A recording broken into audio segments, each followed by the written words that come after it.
Hello, all track and field athletes. Um, I'm gonna just go over my hamstring routine, as a lot of people have been asking for it, and it's a damn good routine. So, there's two parts. There's the activation part, and there's also just like some exercises designed to just like kind of strengthen your hamstrings and the surrounding muscles. But I'm gonna start with the activation. These are exercises you should do before you have like a workout that's at a higher speed than you normally do or top speed. Um, and the goal is kind of just to really completely warm up your muscles because just doing dynamics and running around can't really get everything. So we'll start with some some of what I call donkey kicks.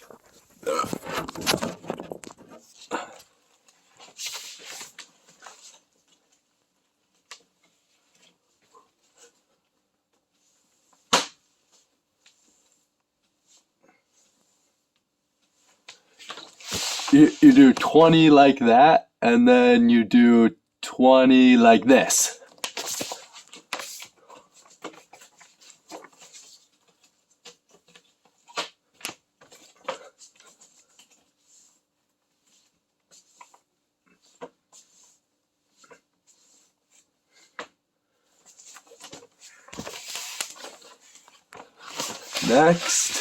Next is so I have this band, the big band, and use it to do a big exercise. Very important.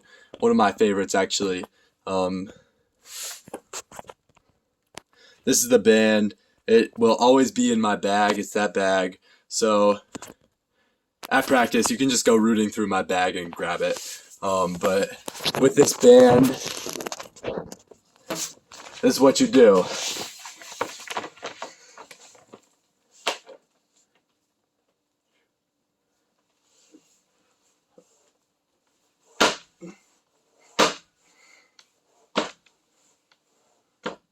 So you do 20, 15 or 20 on each side, on each leg like that.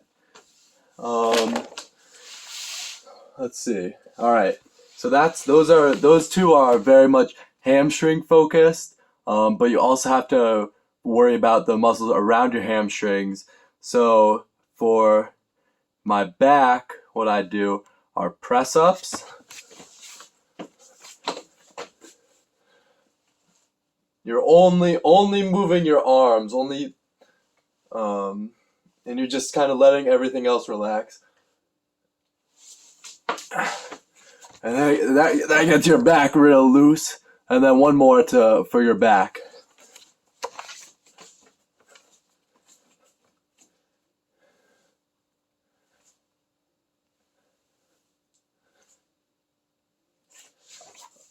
Um, those are cat cows, and you really want to just focus on while you're going down. Your back is down. You're focusing on kind of your shoulder blades pinching together, and then on the way up, you kind of just can let them separate. And the last part of the activation routine is just really simple. It's just some arm circle or some neck rolls, and then just some arm circles both ways. Um, and just do that before top speed days.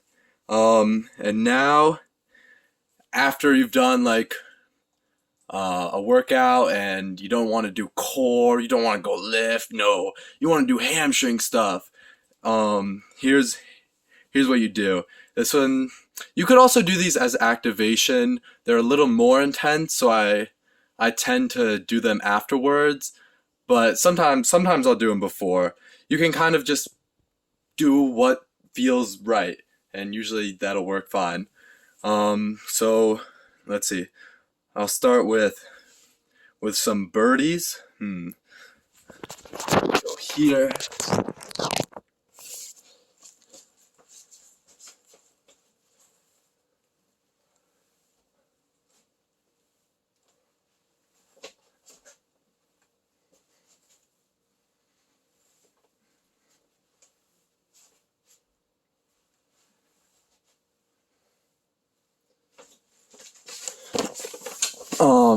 And you do 10 on each side for that. It's okay if you lose your balance and get down. You'll get used to it. Um, Next, we're gonna do some glute bridges. Very important. I like to do my glute bridges whenever I can with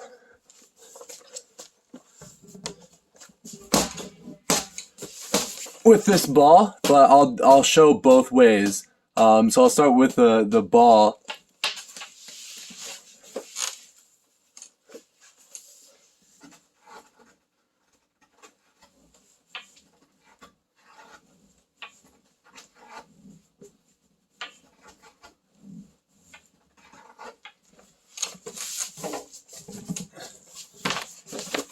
And you do 10 of those, and then if you don't have a ball, that's totally fine. I do it without the ball quite frequently.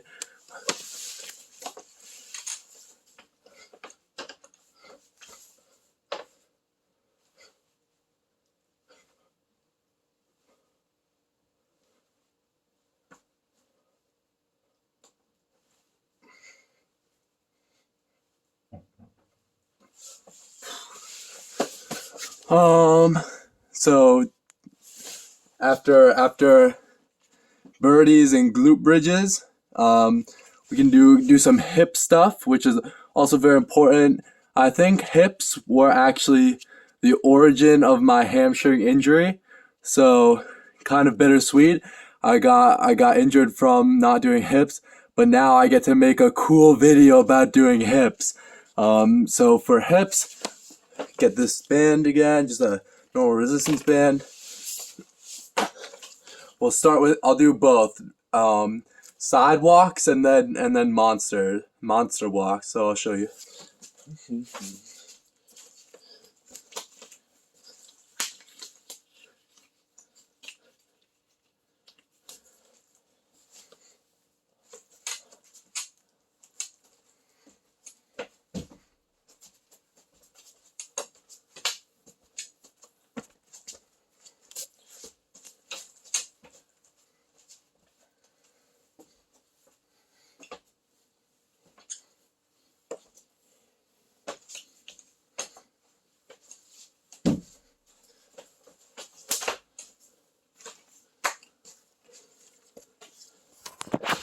So just kind of down and back once or twice. You can go like down, back slowly, and then you can go like down fast, back fast. And those two are super valuable, I think. And now I got two more. One of them is mountain climbers. So these are nothing crazy.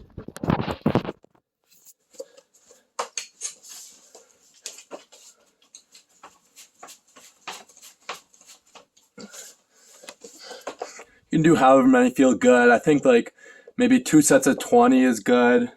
And then this last one is very intense. So I would say if you're like kind of just getting into hamstring stuff, I wouldn't really recommend it until you've been doing this and you're comfortable with it. But they're Nordic hamstring curls. I think they're part of the lifting routine, so you might know it from that. But I'll try and do a little demo right now.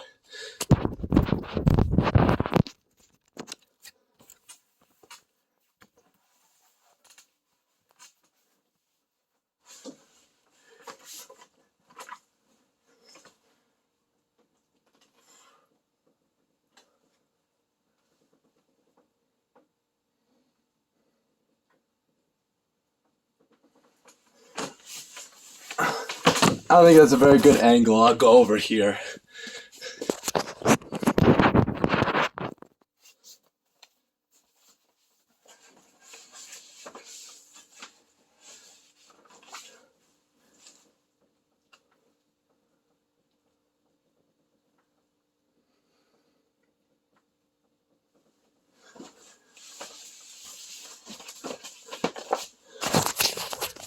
Those are super good. Highly recommend once you're into it to strengthen. You'll feel it the next day. You'll be sore. I would say maybe even like after a hard speed day, that stuff is best because then you're like fully warm, and your hamstrings are going to be most warm and most highly functional, I guess, at that point. Um, that's pretty much it for the exercises. What I really want to say is that you do have to be patient with this stuff. Like, it's not you're not gonna be feeling good right away, but I've had a huge difference from when I started doing this stuff. Probably, I mean, it was like at the beginning of indoor to now, so that's one season worth of doing this stuff. I just feel like, first of all, much more in tune with my body. I can tell when something is wrong more easily. I can feel like I can know my hip is tight here, whatever. Um, and I just feel more confident when I'm doing workouts that like I'm not scared that I'm gonna get injured. Um, and you don't want to get injured, so do this stuff before you get injured. But hey, I hope you have a good day. Like and subscribe.